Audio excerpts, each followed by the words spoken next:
Time में ज्यादा पढ़ सकते हो। और अभी भी तुम ये बेवकूफी कर रहे हो कि अलग अलग टीचर से पढ़ रहे हो यूट्यूब पे, तो भाई हाथ जुड़वा लो मेरे। लिख के पढ़ो, मार्क्स मिलेंगे तो कीवर्ड पे मिलेंगे। एक पेपर लेके आओ, उसमें गोल लिख दो अपना कि भाई मेरे को इतने % मार्क्स लेके आने हैं। इतने कम टाइम में इतना सारा सिलेबस हम कैसे कंप्लीट करें? और अब तो डेट शीट भी हमारे सर पे आ गई है, हमारे को 5-6 सब्जेक्ट्स कंप्लीट करने हैं और इतने सारे चैप्टर्स है भाई उसमें। फिर हमें 8 घंटे स्कूल भी जाना है, 3 घंटे हमें ट्यूशन भी जाना है। सेल्फ स्टडी का टाइम कब निकाले हम 17-18 साल के बच्चे इतना थोड़ी कर सकते हैं।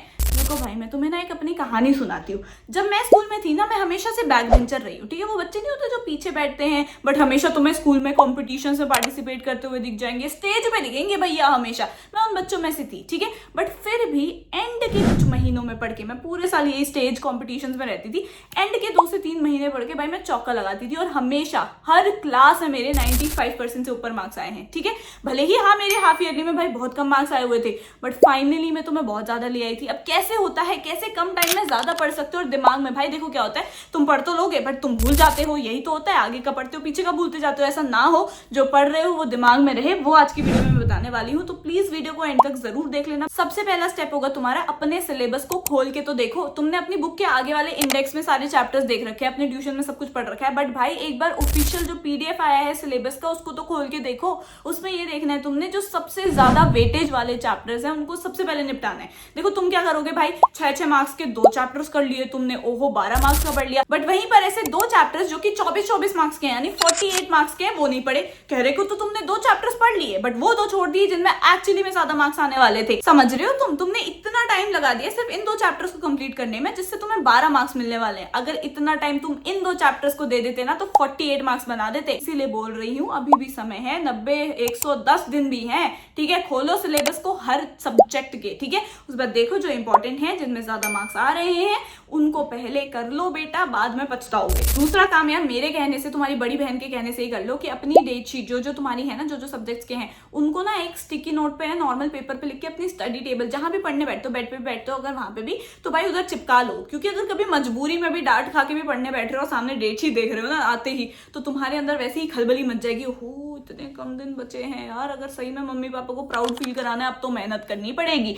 तो इसीलिए भाई डेट शीट अपनी आंखों के सामने रखो। और इसीलिए फॉर्मूलाज भी अगर हैं तुम्हारे, जैसे कि मैथ्स के हो गए, इकोनॉमिक्स के चार्ट्स हो गए, या फिर कुछ भी ऐसे फॉर्मूलाज हैं, उनको भी अपनी आंखों के सामने रखो। अगर तुम नहीं भी पढ़ रहे हो ना, सिर्फ उनको घूर भी लोगे भाई, तुम्हारी फोटोजेनिक मेमोरी बन जाएगी। तुम फिर आंखें बंद करोगे और तुम्हें याद आएगा, अरे मैंने पेपर में यहाँ पे ये लिखा हुआ था, वहां पे वो लिखा हुआ था, ऐसे याद आ जाता है। मैं मजाक नहीं कर रही। तीसरी चीज तो यार, तुम इतनी बड़ी गलती कर रहे हो। 1 शॉट रिविजन से पढ़ने का मतलब ये होता है कि जो 1 से 3 घंटे तक की वीडियोस हैं, ठीक है, जिनमें तुम्हें एक वीडियो में सब कुछ समझाया हुआ है, ठीक है, ना कि पार्ट्स वाली वीडियो की भाई पार्ट 1 में उन्होंने आधी चीज समझाई, फिर पार्ट 2, पार्ट 3 से 15 पार्ट्स बने हुए, तुम वो बैठ रहे हो देखने के लिए, नहीं, ठीक है। जिसमें उन्होंने 1 शॉट में सामने सामने लाइव रह के समझाया, प्लीज उनको देख लो, ठीक है। और जिस भी टीचर का समझ आता है, अगर अभी भी तुम ये बेवकूफी कर रहे हो कि अलग अलग टीचर से पढ़ रहे हो यूट्यूब पे, तो भाई हाथ जुड़वा लो मेरे। क्योंकि अभी तक भी अगर तुमने फिक्स नहीं किया कि इस सब्जेक्ट का मुझे इस टीचर से समझ आ रहा है, तो भाई नैया पार हो गई फिर तो तुम्हारी। चौथा काम तुमने ये करना है, 3 हिस्से में डिवाइड करने हैं तुमने अपने सब्जेक्ट के चैप्टर्स। एक होगा रेड, जिसमें तुमने डालना है कि भाई ये तो बहुत मुश्किल है।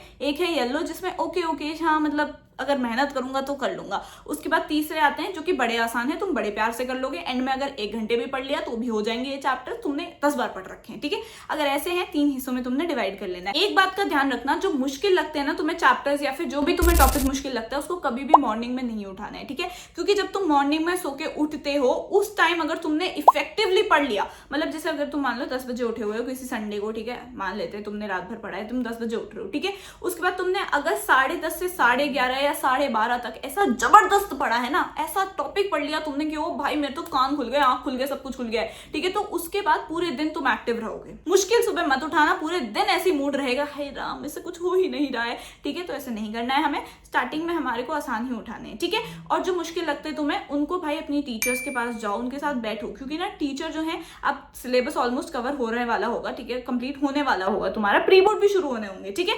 तो भाई टीचर्स अब फ्री हैं, वो यही बोलते हैं तुम्हारे डाउट्स हैं है, आओ हमारे पास। तो भाई टीचर के पास बैठ के 1 घंटे पढ़ ले वो चीज, ठीक है। टीचर मोर देन हैप्पी होगा और तू भाई इसी वजह से नजरों में भी आ जाएगा टीचर के, और फिर वो तुझे मार्क्स जो 20 है ना उनके हाथ में 20-30 मार्क्स वो तुझे फ्री के दे देंगी, ठीक है। तो इसीलिए ऐसी चीजें करो। अब एक जो चीज तुमने करनी है वो है रिकॉल मेथड। तुमने वन शॉट कंप्लीट करा, वो बंद करो, अपनी बुक बंद करो, उसके बाद बैठ जाओ एक प्लेन पेपर लेके और उसमें सारे पॉइंटर्स लिखो जो तुम्हें याद है, ठीक है। माइंड मैप सॉर्ट ऑफ बनाने की कोशिश करो या नोट्स बनाने की कोशिश करो। मेरे से आज तक ये बिल्कुल भी नहीं हुआ, ठीक है भाई। मेरे को बिल्कुल याद नहीं आता कि मैंने क्या पढ़ा था। एक एक रैंडम वर्ड्स याद आ रहे हैं कि हाँ उसने ये एग्जांपल दिया था, ये वो थोड़ा थोड़ा याद आता है, पूरा कभी याद आया ही नहीं मुझे, ठीक है। तो इसीलिए मैं क्या करती थी, जब मुझे याद नहीं आया है तो मैं उसके थोड़ा सा वेट करती थी, थोड़ा पॉज लेती थी, दूसरा सब्जेक्ट पढ़ती थी और फिर से उस वन शॉट को 2x पे देखती थी, फॉरवर्ड कर करके।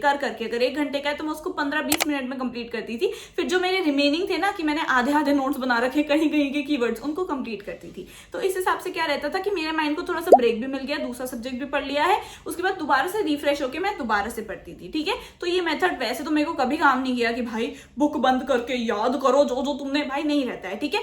बट अगर तुम दोबारा से उस वन शॉट को देखोगे तो वो हमेशा याद रहेगा। एंड जो ये भी कहते हैं ना, मैं देखो तुम्हारी ना ही मैं पेरेंट हूं, ना ही मैं तुम्हारी कोई रिश्तेदार हूं, फिर भी मैं कहूंगी कि लिख के पढ़ो। भाई तुम कोई रोबोट थोड़ी हो कि एक बार देख लिया तो हो गया, सब कुछ रट गया। भाई लिख लिख के याद करो, एक एक करके कीवर्ड्स को लिखो कि जब भी ये क्वेश्चन आएगा तो मैं इन कीवर्ड्स को लिखूंगा। ये सबसे बेस्ट तरीका होता है, ठीक है। जैसे अगर तुमने कोई एक टॉपिक पढ़ा, उसको भाई साइड में लिखो, ये टॉपिक है, इससे ये क्वेश्चन मुझे लगता है बन सकते हैं। जब भी ये क्वेश्चन आएंगे तो मैं इन कीवर्ड्स को जरूर लिखूंगा, क्योंकि भाई ने भी ये चीज बोली हुई है कि मार्क्स मिलेंगे तो कीवर्ड पे मिलेंगे। तूने चाहे इतना बढ़िया आंसर लिखा है बट तूने मेन कीवर्ड ही मिस कर दिया जो उस आंसर में होना चाहिए था, मार्क्स कट। फाइनली तुम अपना एक ऐसा साथी चूज कर लो, ग्रुप स्टडी नहीं करनी है, सिर्फ एक ऐसा साथी चूज कर लो जिसके साथ तुम बैठ के पढ़ोगे। वो तुम्हारा अकाउंटेबिलिटी पार्टनर होगा, ठीक है। कि भाई आज चैप्टर 1 फिनिश करना है तो करना ही है, फिर चाहे तू कुछ भी कर ले, ठीक है। फिर तुम आपस में कंपटीशन लगाओ कि भाई तेरा पहले हुआ, मेरा पहले हुआ, उसके बाद हाँ भाई दोनों का हो गया, अब आजा साथ में क्वेश्चंस लगाते हैं। तब ना हेल्दी कॉम्पिटिशन रहता है। और स्पेशली इस बार वाले लोगों, भाई तुम्हारे लिए MCQs बहुत इंपॉर्टेंट है, ठीक है। दूसरी बात कॉम्पिटेंसी बेस्ड आने वाला है। अब पैटर्न के अकॉर्डिंग ही तो पढ़ो ना, MCQs इतने सारे आने वाले हैं। अकाउंट्स में थ्योरी छोड़ के जाओगे तो फिर रहोगे, ठीक है। तो ये सारी चीजें बेसिक है, वो मैं अपनी बाकी वीडियोस में भी कवर कर चुकी हूँ कि मार्क्स कैसे लाने, वो तो मैं बता चुकी हूँ। बट भाई कम टाइम में ऐसे ही सिलेबस फिनिश होगा। और जो भाई देखो 2 टाइप के लोग होते हैं। एक ऐसे लोग होते हैं जो स्टार्टिंग से ही थोड़ा करके पढ़ रहे थे, ठीक है। अब एक ऐसे लोग होते हैं जिन्होंने भाई पढ़ा ही नहीं, स्टार्टिंग से मौज मस्ती कर रहे थे, अगर थोड़ा ऐसे टेस्ट वगैरह के लिए पढ़ भी लिया तो अब वो भूल चुके हैं वो सारी चीजें, ठीक है। तो अगर तुम इस कैटेगरी से बिलोंग करते हो, मुबारक हो, मैं भी इसी कैटेगरी से थी। बट एंड में मैंने भाई 10-10 घंटे 12-12 घंटे पढ़ा है। बोर्ड्स के टाइम पे जो मेहनत करी है ना, जिस शिद्दत से मेहनत करी है भाई, लाइफ में उतनी नहीं करी होगी, बट भाई बहुत मेहनत करी होती है, ठीक है। अगर मेहनत करोगे तो तुम्हें फल मिलेगा एंड डेफिनेटली मिलेगा, ठीक है। जुट जाओ, पेरेंट्स को प्राउड फील करा लो यार। देखो 2-3 महीने की बात है, ये वो इंस्टाग्राम स्नैपचैट ये बाद में भी रहेगा, ठीक है। और इंस्टाग्राम पे मुझे जरूर फॉलो करना, क्योंकि फ्री रिसोर्सेज, भाई फालतू की चीज देखते हो, इतना फालतू का ब्रेन रॉट कंटेंट वहां पे कंज्यूम कर रहे हो। सच्चा एक्चुअली में जो तुम्हें हेल्प कर रहा है वो कर लो, ठीक है। और आगे CUET एंट्रेंस एग्जाम सब में मैं हेल्प करने वाली हूँ, तो भाई इंस्टाग्राम पे फॉलो कर लेना, ठीक है।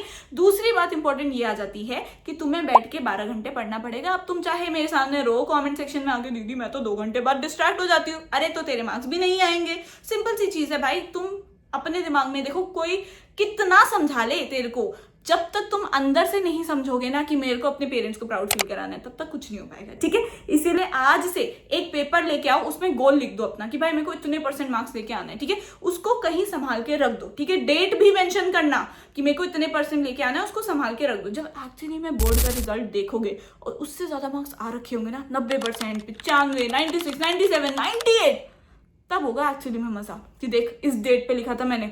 फिर नीचे लिखना कि yes I have achieved it और उस दिन की डेट, भाई मजे ही आ जाएंगे, ठीक है। All the very best guys, subscribe कर लेना मेरे चैनल को, इंस्टाग्राम पे फॉलो कर लेना, comment down below something cute, मुझे भी मोटिवेशन मिलती है, ठीक है। And I will see you in the next video, bye.